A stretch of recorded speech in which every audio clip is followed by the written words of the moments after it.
Welcome back, ladies and gentlemen, and happy Madaraka Day, wherever you are. If you're within the country, you can tell me which part of the country you're watching this video from, which county. And if you're outside, it's also good to tell me which country, drop me the code of the flag, or even the name of the country where you are watching Bonita Media. And I know that all is going to be well. Now, away from what is happening in Wajir, or in Wajir County, that is where Madaraka Day celebration has been taken to, or today William Ruto decided to at least give the people of Wajir County the privilege to hold one of the holidays. Away from that, let's talk about what is happening in Laikipia, Nanyuki. And basically I want us to major into this issue of Ebola, story of Ebola, quarantine and building of quarantine or tent. But despite that court order, 2 U.S. military aircrafts carrying medical personnel and equipment for the Ebola containment facility have already landed in Laikipia Air Base. The people have decided, people of Nanyuki, that is in Laikipia County, wameamua kwenda kwa streets. They've decided to demonstrate because of what is happening.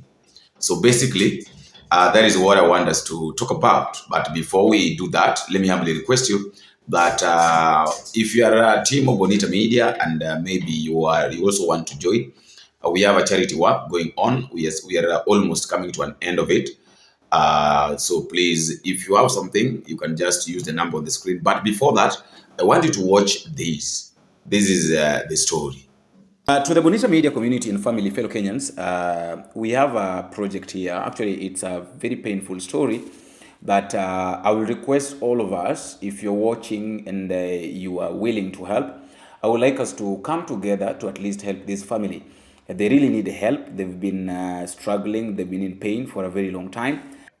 Sasa yale napitia ni mtoto wangu mkubwa. Ndiye first born Ako na watoto wawili. Lakini hajifanyiangi chochote, ni kuanguka tu. Na saizi hata sahi vile tunasianga wanaume pia ni wakudanganya watu. Ako na katoto saizi kachanga. Mtoto mdogo Kabisa, kama miezi. Na unaona huyo mtoto hakuna kitu anaweza mfanyia. Hata umwache hapa kwa nyumba, hawezi akapea mtoto chakula, jua na shake nini? Mwili. Utamuona na ako na maalama, unaweza sema ni pombe anakunywanga na si pombe. Ni kuumia huyu mkubwa sasa mama mtoto. Sasa unaona nisipokuwa karibu naweza pata mambo ingine. So huyu mtoto naye mdogo hakai chini na miezi imefika ya kukaa. Akakai chini mtoto kake. Hata pia nako unaona tuka na shake nini kichwa. Ako weak Ako weak sana. Now, I don't want us to talk too much about this, fellow Kenyans. I'm just requesting that let us stand with this family. We find a way of standing with supporting this family. You are 50 bob, you are 100 shillings. Your 200 shillings will really be enough because according to me, I think the best thing to do is to find a way on how we can take this child, this lady, back to the health center. At least aende akafanyiwe checkup every now and then because she's supposed to be going for this checkup thrice a month because of that condition that she is in. You see, akiwa kwa hiyo condition, it's very difficult even to take care of the child. Na umesikia mamake anasema ya kwamba mamake haizi akatoka nje kwa sababu akitoka kidogo hivi akirudi pengine huyu msichana ameanguka, kwa sababu nimekuambia kuna ugonjwa wa kuanguka, pengine ameanguka na akianguka basi mambo inaweza karibika, hata anaweza kaua mtoto. So first things first, I think what we can do is let us just come together, we support this family, tuhakikisha kwamba huyu msichana ameenda hospitali na amepata matibabu yale ambayo amekuwa akiyapata kila mara 3 kwa mwezi. I did what I could because they didn't even have food. Nimewafanyia shopping kidogo pale kwa kile ambacho nilikuwa nacho. Nikawapa kile cash kidogo, alafu pia nikamnunulia dawa ambazo zinaweza zikamsustain for the time being. So I'm just requesting you guys, that we come together, we support this the lady. At least kama tunaweza mkamsupport, hiyo health condition yake ndio imeniuma sana. And then unasikia kwamba mamake pia ana ugonjwa na ako positive, so it becomes stressful. Na pia umejua hiyo pressure pia inaweza panda. So kama tunaweza pata tu watu, mtu aseme kwamba bonimi niko na 1000 hapa, acha nikutumie 1000, 2000, 5000, 10000, 500 tu, 100, 200, hata shilingi 50. Najua itafanya kazi kubwa sana kuhakikisha kwamba huyu msichana pamoja na mtoto wake wako kwa hali nzuri. You know, the hand that giveth is the hand that receiveth. That is normally my norm. That is what I normally say, that ukipeana kwa roho ulio wazi, nawe pia utabarikiwa. We are not forcing. I know sasa hizi mambo imekuwa ngumu, hali ni ngumu kwa kila mmoja, lakini tukija wote pamoja tuhakikishe kwamba tumesaidia hao watu. Pengine Maulana anaweza kasikia maombi. We never know where the blessing is going to come from. Just use the number on the screen, and then I know that all is going to be well. Now, that is the story of that lady by the name Leah Wanjiku Mdhoni. She's supposed to go back to the hospital for medication thrice a month. Just requesting you guys, your 50 bob, your 100 shillings, your 200 shillings is going to play a very big role, a very big part to help this lady. So let us come together to say, we are not helping her because she's from our family, or maybe she's from our tribe, but we're helping because there is somebody somewhere who really needs help. So basically, that is what I want us to talk about, and then I know that all is going to be well. Now, the people of Laikipia, it is good that they've decided to do that by themselves.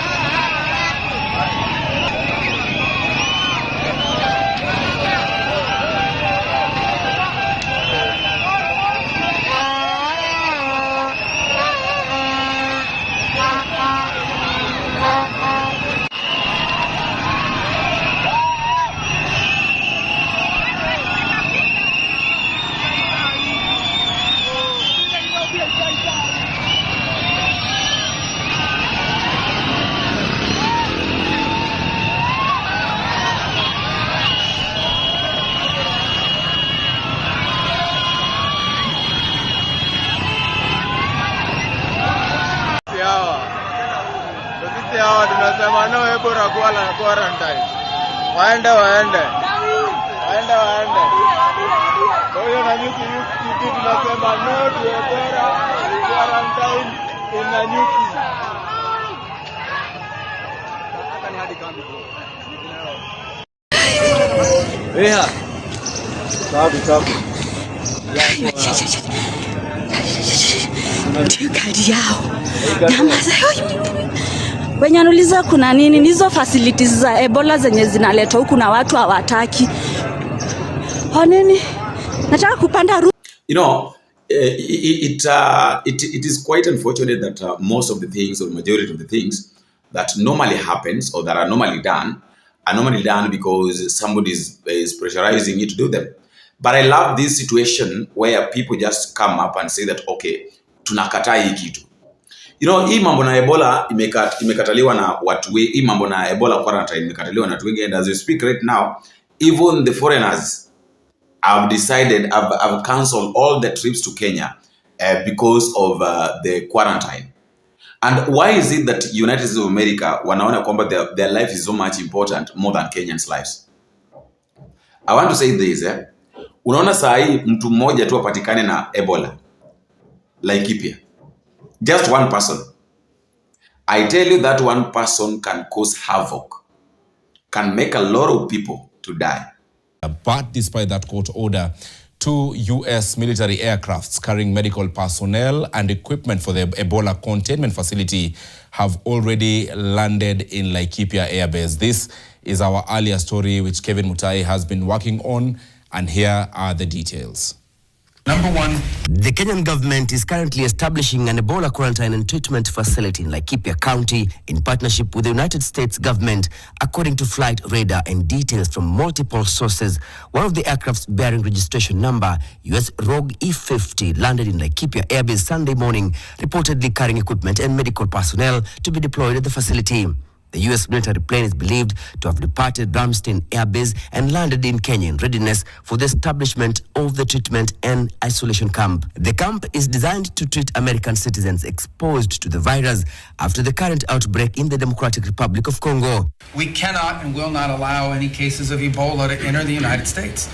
And so the State Department and other agencies represented here, the Centers for Disease Control, HHS, others are working very, very hard to contain this crisis. The highly contagious disease is suspected to have caused at least 220 deaths and more than 900 infections so far, according to reports from the Congolese authorities. The Kenyan government is proceeding with plans, blatantly ignoring the court order issued by the High Court following a lawsuit by Katiba Institute and the Law Society of Kenya.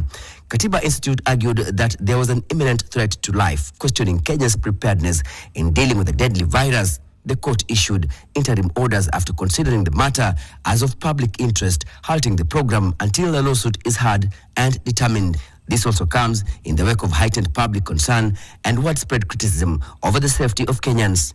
I want to ask the United States of America, since there is a court order stopping the establishment of that center in Kenya, show us a way in observing the rule of law. Don't join Kenya in disobeying a court order and practicing impunity. The project has faced widespread opposition from a section of leaders, civil society organizations, and doctors' unions, with critics arguing that placing exposed U.S. citizens in the country with zero reported Ebola cases compromises the country's health systems. The government is reportedly expected to receive more than $10 million to facilitate the project. This government and any responsible government should look at putting Kenya first. Serikali hii wajiita Kenya kwanza, but in this case hawajaweka Kenya kwanza.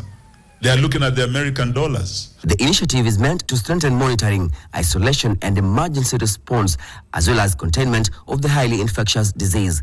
A total of 18 samples from Ebola virus disease alerts have been tested across various regions, including Nairobi, Kiambu, Uasin Gishu, Nyeri, Nakuru, Nyamira, West Pokot, and Kisumu, and they all tested negative, as the government maps some of the counties as high-risk areas susceptible to the deadly disease.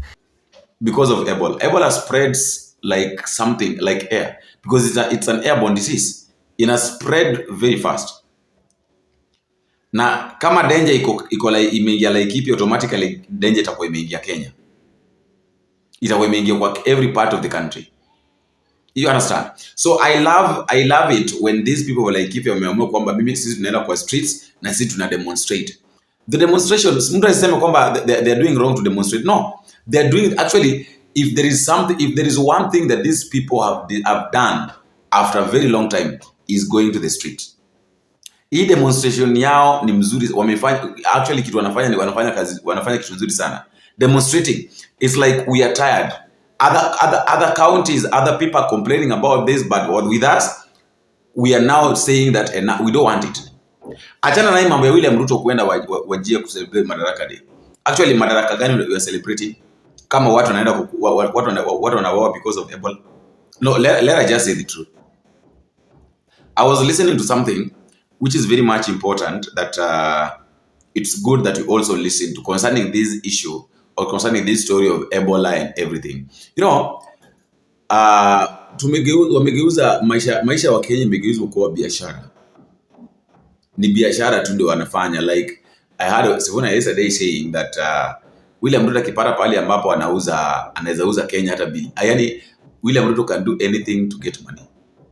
Hata anaweza uza Kenya kwa shetani ili apate pesa.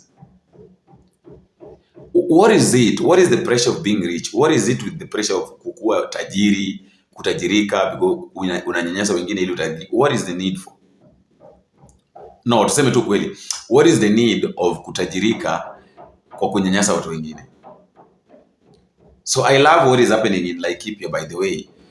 This is one of the things that I really love that has happened. People of Laikipia say that we don't want this issue of quarantine. Kitu funny ni ya kwamba two US military aircrafts that have been said that carried Ebola medical personnel landed in Laikipia. I think this is what has really, hii ndio kitu imeamua kuleta sasa havoc. Court ilishasema kwamba au watu wasikuje Kenya. Watu wa US na rais wetu wa Kenya wameamua ya kwamba walishakubaliana lazima wataifanya. Are you seeing where the problem is coming from? This is where the problem is coming from. Court said no. William Ruto is saying yes because he had already received money from US. What are you going to do? So basically, what are we really going to do? That is the question. Sisi kama wananchi tunaenda kufanya nini? Are we really going to just watch things happening? Ama nini inaenda kufanyika? I would like to know what you think at the comment section. Please don't forget to click the subscribe button and also tell me where you're watching this video from.